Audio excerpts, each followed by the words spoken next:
avec larmes, moissonneront avec chant d'allégresse. Celui qui marche en pleurant quand il porte la sémence revient avec allégresse quand il porte ses germes. Amen. Amen. Ceux qui sèment avec larmes, ça veut dire quoi? Que ce que tu offres, l'aide que tu donnes, les biens que tu fais, normalement tu ne devais pas le faire. Mais à cause de Dieu, tu le fais. Il y a comme une souffrance en toi. C'est comme un peu le Seigneur à la croix, le calvaire. Mais tu le fais à cause de Dieu. Et tu es en train de planter avec des larmes. C'est comme quelqu'un qui est dans le nord du Tchad, et puis dans le désert, et puis il y a la pluie. Les gens plantent difficilement. Alléluia. Et il y a la pluie, les gens essaient de planter. On ne sait pas s'il va pleuvoir demain. Les conditions sont difficiles. Mais tu les fais. Amen. Avec foi. Tu l'aides parce que tu veux aider. Parce que tu aimes l'œuvre de Jésus-Christ. Amen. Tu le fais de toi-même. Je ne parle pas de cette exigence des prédicateurs dont fais le sacrifice. Non, non. Toi, le sacrifice doit venir de toi. Tu dis, j'aime l'œuvre de Dieu. Je n'ai rien en main. Ce n'est tout ce que je veux offrir, par exemple, à l'œuvre de Dieu. Ça vient de toi-même. C'est comme un sacrifice. C'est-à-dire que ça te prive de quelque chose. Tu es de s'aimer avec des larmes. Amen. Une autre semence spirituelle avec des larmes, c'est le pardon. Quelqu'un te fait tellement du mal, tu veux s'aimer dans l'amour, tu veux le pardonner, quelle que soit sa bêtise. Ça te fait mal, mais tu les fais. Alléluia. Tu vas récolter. La personne qui te pardonne aujourd'hui, comme nous parlons aujourd'hui, je vais donner l'exemple de Jean-Marc. Jean-Marc, quand Paul a dit qu'il ne le suit pas, il a suivi Barnabas. Paul et Barnabas se sont séparés. Mais après, il y a une réconciliation. On a pardonné les petits. Et Paul a dit, dites à Jean-Marc que j'en ai besoin pour les ministères. Alléluia. C'est une manière de s'aimer avec des larmes. Alléluia. Quand tu vois que tu es en difficulté, tu ne sais pas ce que tu dois faire. Vous allez voir dans Marc 12, verset 41 à 44. Allons-y rapidement, on va revenir sur le psaume 126, je vais continuer avec ça là. Amen. Marc 12. Oh Maranatha, Maranatha, Maranatha, Oshimanakaya. Alléluia. Jésus s'étant assis, les amis du ton regardaient la foule qui mettait de l'argent. Plusieurs riches mettaient beaucoup. Marc 12, verset 41. Plusieurs riches mettaient beaucoup. Il vint aussi une pauvre veuve et lui mit 2 pièces, faisant un quart de sou. Alors Jésus appela ses disciples et leur dit, je vous dis en vérité, cette pauvre veuve a donné plus qu'aucun de ceux qui ont mis dans les troncs. Tous ont mis de l'air superflu, mais elle a mis de son nécessaire. Tout ce qu'elle possédait, tout ce qu'elle avait pour elle, tout ce qu'elle possédait, tout ce qu'elle avait pour elle. Vous croyez que cette femme-là a manqué par après? Je crois que de génération en génération, c'est parmi les générations des Juifs, c'est parmi des Juifs riches que nous connaissons aujourd'hui. Parce que le Seigneur a été témoin. C'est ce que j'appelle s'aimer avec les larmes. Je n'ai rien dans ma main. J'ai toujours dit, si ce que j'ai dans ma main n'est pas suffisant, c'est une sémence. Et elle a fait cela, elle a sémé. Jésus dit qu'elle a donné de tout son nécessaire. Et pourtant, beaucoup de riches donnaient aussi beaucoup. Amen. L'église pouvait dire, ah, il y a beaucoup d'argent, en voyant le nombre d'argent qui est entré. Non, mais beaucoup d'argent. Mais la personne qui a réellement beaucoup donné, c'est la pauvre veuve qui n'avait rien. Elle a donné de son nécessaire. C'est ça, s'aimer avec les larmes. Un autre exemple, nous prenons dans 1 Roi 17, verset 7 à 5.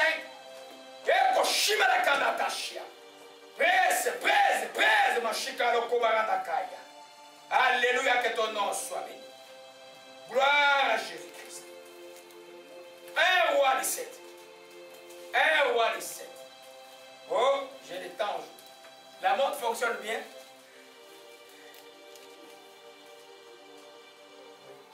Alléluia. 1 roi 17.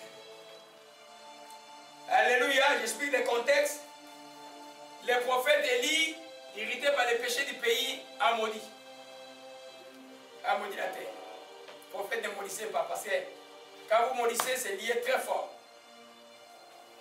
Maintenant là, il commence à payer les conséquences de la malédiction sur la terre. Lui qui buvait dans les torrents, et à un moment, les corbeaux lui apportaient du pain, il n'y avait plus rien là-bas. Dieu lui dit, je t'envoie chez une veuve à Sidon, qui est à Sarepta, c'est là où elle va te nourrir.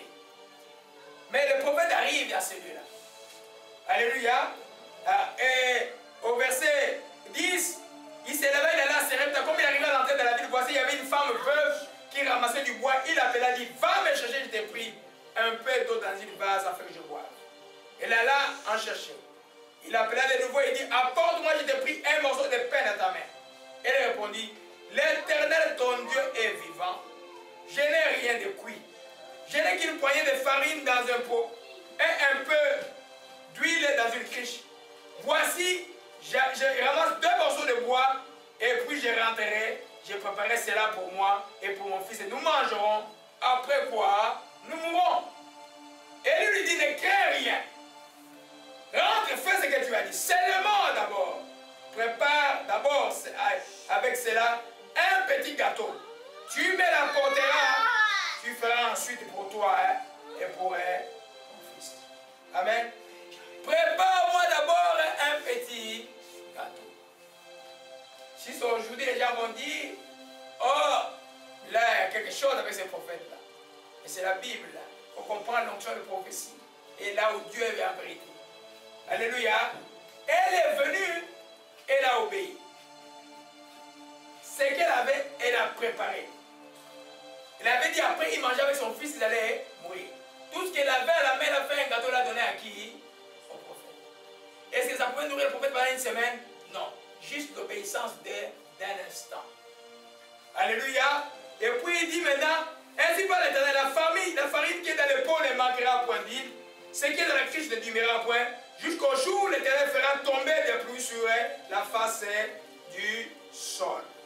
Elle alla et fit selon la parole d'Élie. Pendant longtemps, elle eut de quoi manger, elle et sa famille, aussi bien qu'Élie. Alléluia. Amen. Elle a sémé avec des larmes. Elle s'est préparée à mourir. Alléluia. Parce qu'un grain, là, quand vous le plantez dans la terre, là, avant qu'il n'apporte vie, il doit mourir. Vous mettez le maïs, il meurt et puis il produit. Alléluia. Amen. C'est extrêmement important de retenir ce principe. Quand tu vois que tu es obéissant, tu crains Dieu, mais que dans le domaine des finances, ou même tu t'es endetté, je parle de ceux qui sont endettés, de l'état d'ignorance, des dettes, qui sont en train de suivre et de nous compliquer la vie. À un moment, tu dis, j'arrête, j'obéis à Dieu, je commence à redonner avec joie. J'ai fait une prière comme ça pour quelqu'un la semaine passée, on était avec les États-Unis. Alléluia. Vous comprenez que si toi tu entends que les temps sont favorables pour que tu sèmes comme les riches, il donnait de l'air superflu. C'est facile à donner quand tu as beaucoup.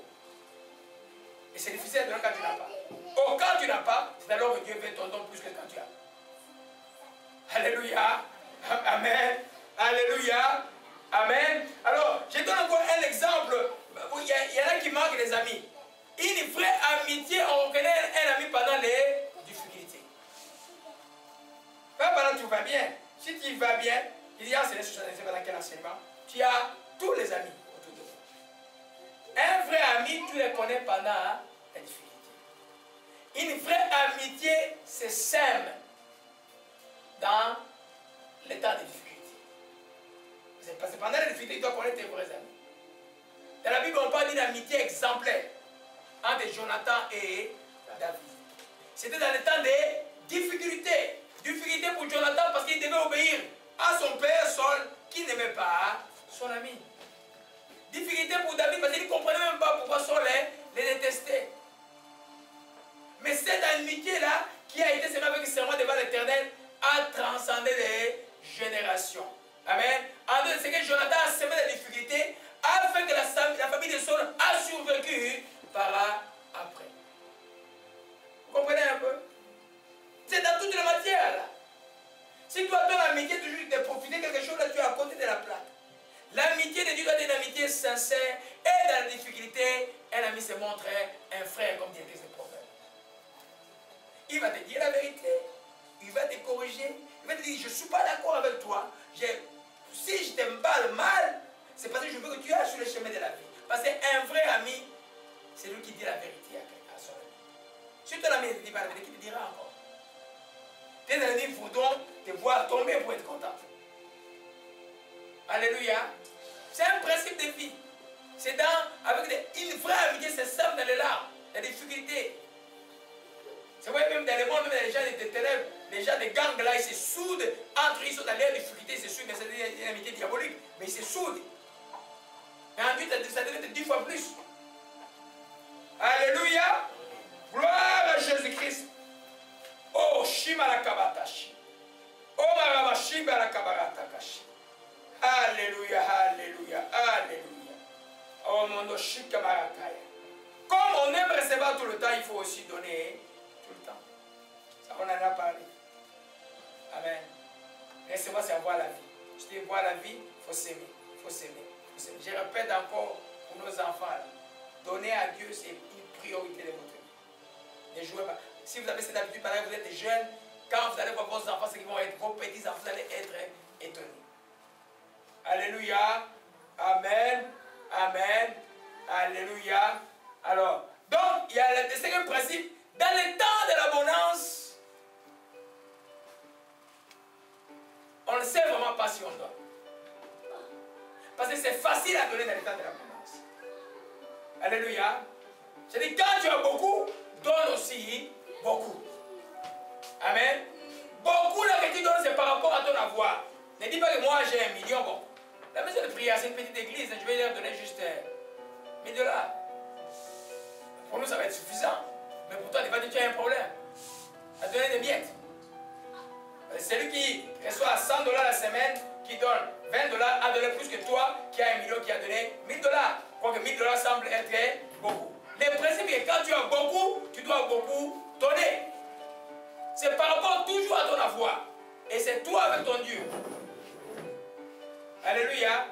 Beaucoup de chrétiens trompent quand ils sont là-bas, trompent. Ils disent non, moi je vais donner mon enfant de l'église. Et puis c'est un compte que la sauterelle est en train de fonctionner. Il y en a qui ne donnent pas la dîme, ils donnent juste un peu d'argent. C'est beaucoup d'argent des fois. Ils envoient 900 $, 1 000 $. C'est beaucoup d'argent à la fois. Qui aide des fois? Qui aide même beaucoup des fois? Mais par rapport à ce que la personne là, c'est là des nuls. Parce que le principe est que quand tu as beaucoup, tu donnes beaucoup. Ah ben, quand tu as peu, tu donnes selon ton avoir. Alléluia. Amen. Quand tu as peu, ne va pas creuser dans la carte de crédit parce que Dieu n'a pas besoin de ton argent et d'emprunter. Alléluia.